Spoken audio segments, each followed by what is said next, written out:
Hey friends, welcome to today's video. My name's Stephanie and today I'm gonna be sharing your unpopular nail opinions.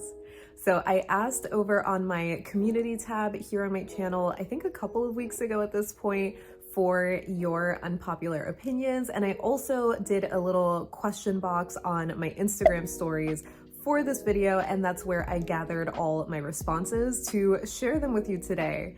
And I cannot wait to share them. I can't wait to hear what you think of them, to hear which ones you agree with and don't agree with. So let's just get into it.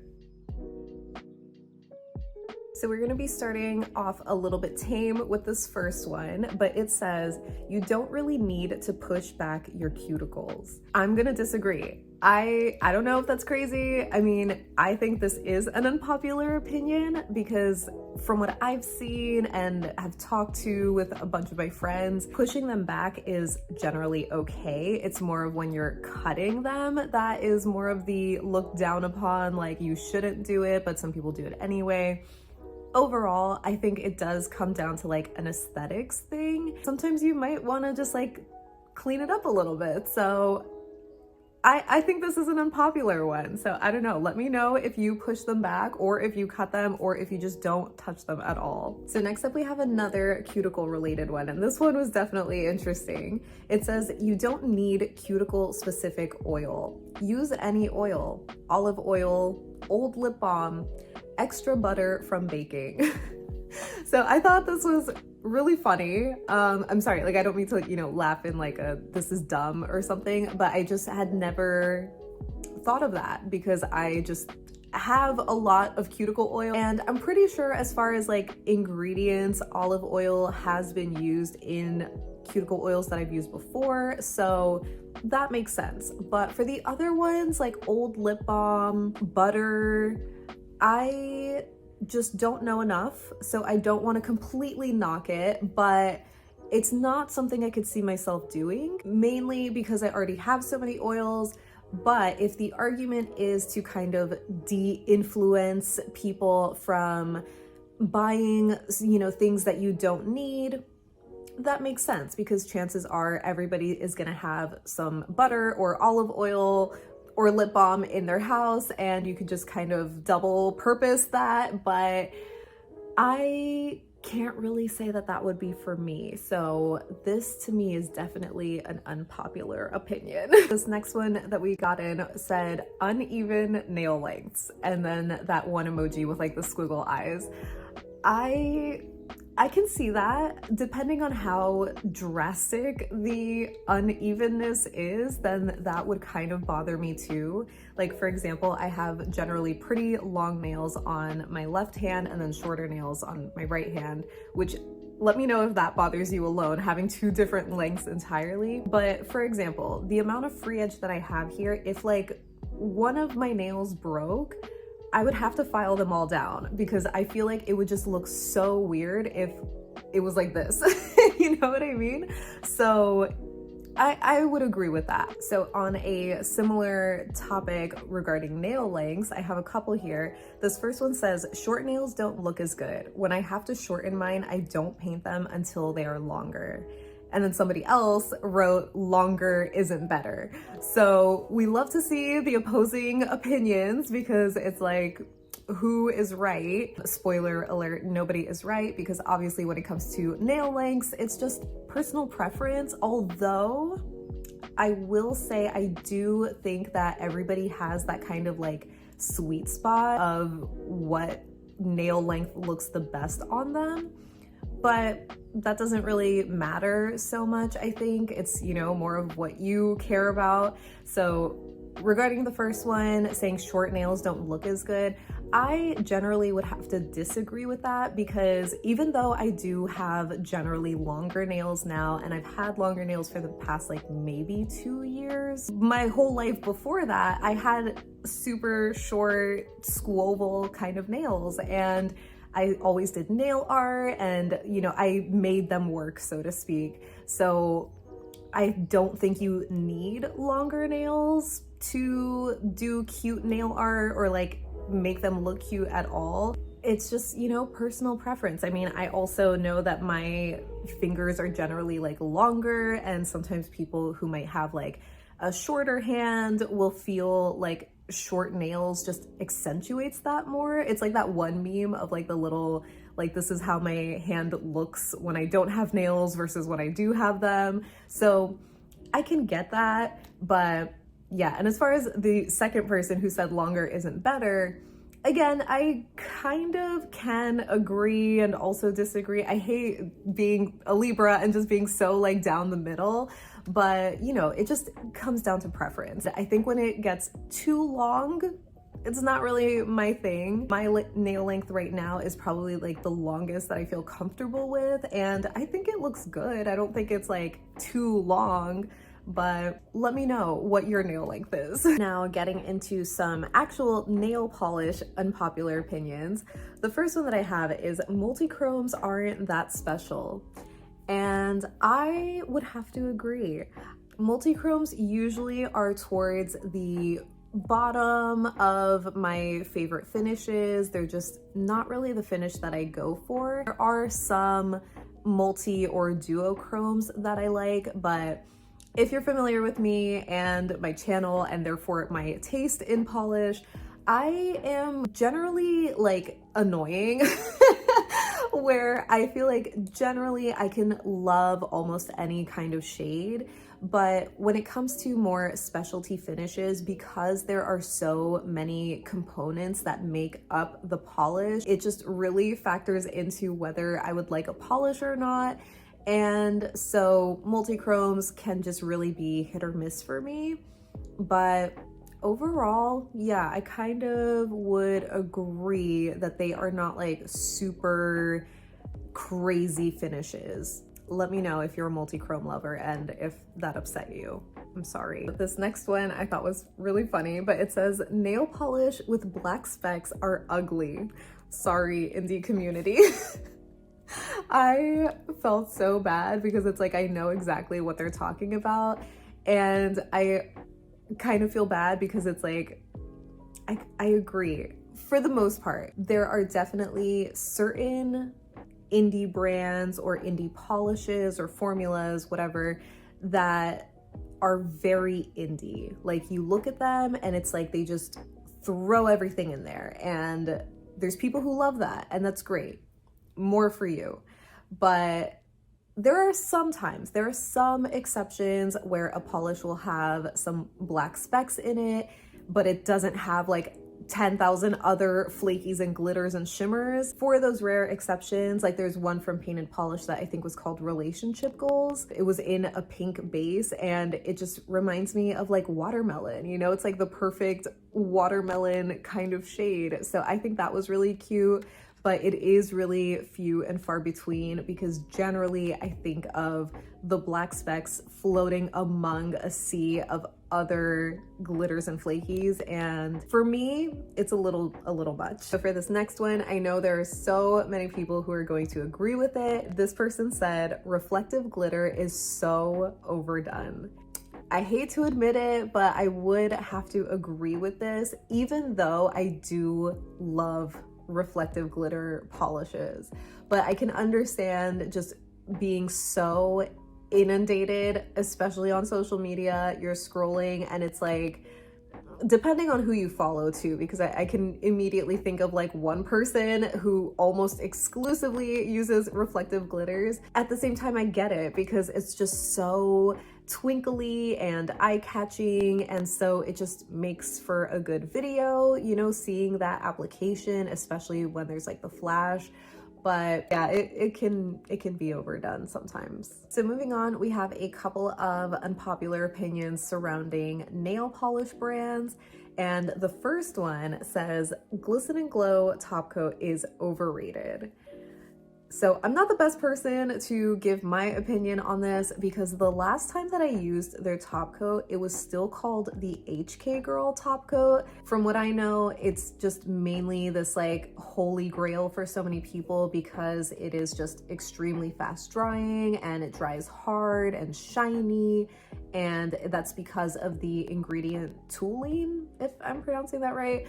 So it's just not a good chemical. Like, if you research more, I had a friend like explain so much about that ingredient and how, you know, with prolonged exposure, it can like cause all of these things. And I'm just like, yeah, I don't really like need to do that. I hope that it's not sounding like, you know, oh, I'm like fear mongering against this like ingredient, but I feel like it's a pretty known about thing in the nail community. I just am doing a bad job at explaining it because I don't really like use it. So I never like would recommend it. But yeah, as far as it being overrated, I would agree. It just gets a lot of hype, and you could use other top coats that are just as good and maybe better. Okay, so this next one, it says Lights Lacquer isn't a brand that deserves support. I will agree. Absolutely 110,000% agree. And it's just a lot to get into. I have a highlight over on my Instagram page, and I also link to other people's highlights that talk about why Lights Lacquer is not a brand that should be supported. And I absolutely get peeved seeing the amount of people who just will choose to ignore their very problematic past and history, especially with how they sweep things under the rug, just because the nail polish is pretty or the formulas are good. To some people, this is just nail polish and it's just supposed to be fun, but I think we have a responsibility as consumers to put our money where our mouth is. I, at least, have a responsibility as a content creator, especially over on Instagram, where my platform is much larger than it is here, to educate people who might not be aware that they do not deserve the support. Now, that is not to say that I think they deserve all this hate, and I don't believe in like cancel culture. And unfortunately, when this has been talked about before, the supporters of the brand will just immediately write all of this off as cancel culture and bullying. But that's not what this is. This is talking about holding people accountable for their actions. And I'm definitely somebody who gives people the benefit of the doubt, probably when I shouldn't, but that's just how I am. And because of that, I would like to believe that Kathleen has learned from all of these past controversies that she's been in, but I have a hard time believing that because of her track record when it comes to addressing these things, because she has proven time and time again that she would just sweep things under the rug. And that does not sit right with me. I just see it as very performative to talk about your support for certain communities, but you aren't doing right by them. People are going to support whoever they want, but ultimately I cannot support them, and I think I do have a responsibility to talk about these brands. I really value supporting brands that align with my values, and I used to be a huge fan, but that is not enough for me to look past what she has done or what her brand has done. So that's my piece on that. So moving on from that and talking about something completely not divisive at all, the next one says Holo Taco and Mooncat are overrated.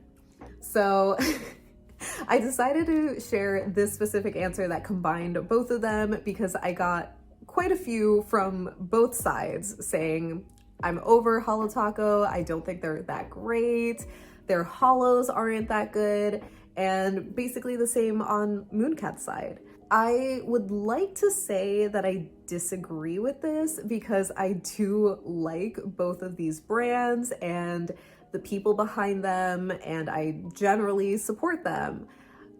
But I can understand the hype around the marketing or like just the fan bases. sometimes it can be a little much. As somebody who is just kind of like a general consumer, like even though I really do love these brands, I don't really consider myself like a hardcore fan of like one over the other. But for the people who are the hardcore fans, it just can sometimes be a little annoying because they will just think that this brand is the best that there is, and that's not always the case because no brand is perfect. Just as far as like being overrated, like Holo Taco, I think I would agree more with them, because even though when Christine started it and it was all about like the flaky like toppers and layering and all that stuff, it's kind of just become a very basic selection. Not to say that Holos are basic, but just kind of know what to expect with their launches and formulas and finishes especially.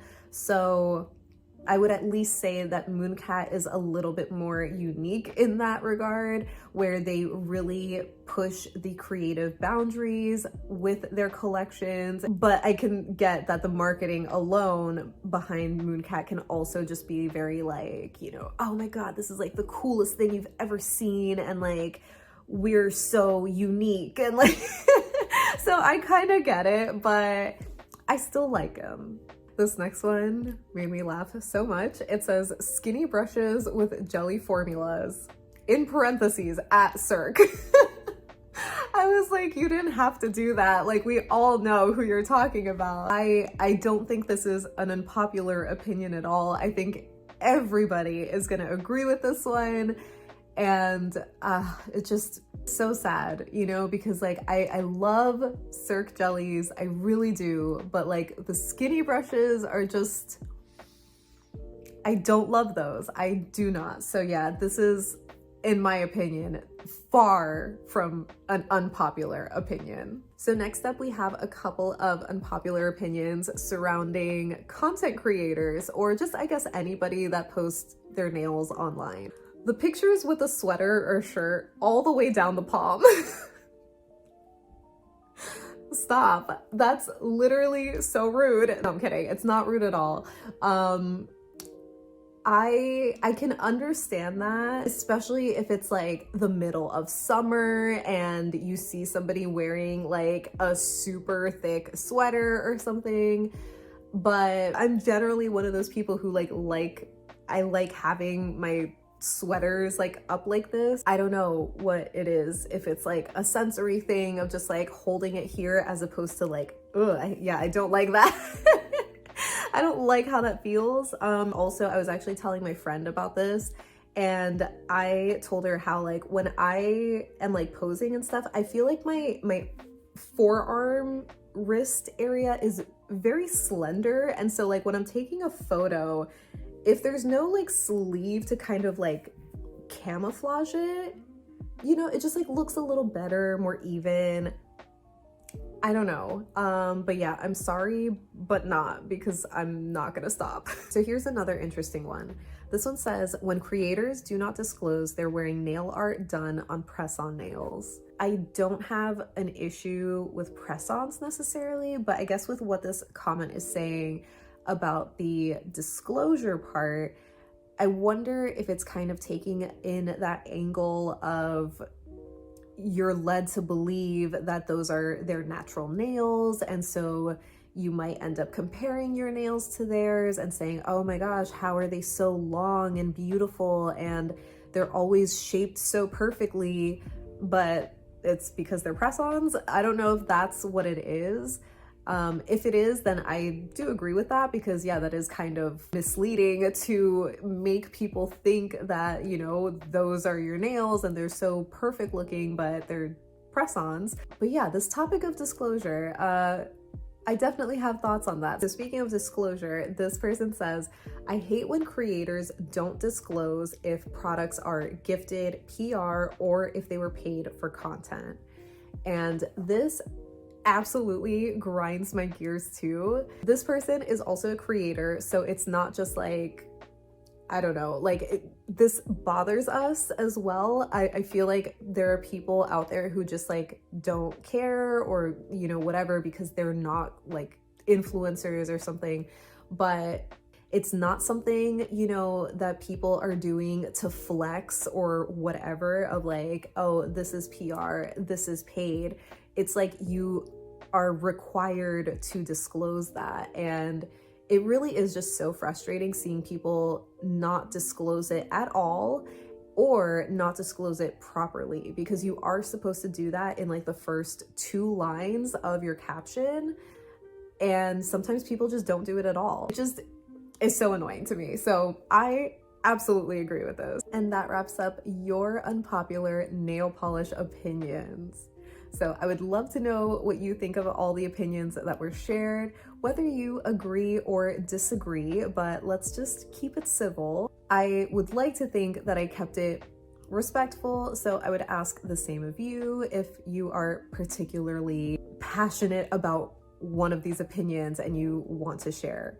But either way, there were a few that I didn't end up including just because I feel like it was already a long enough video at this point.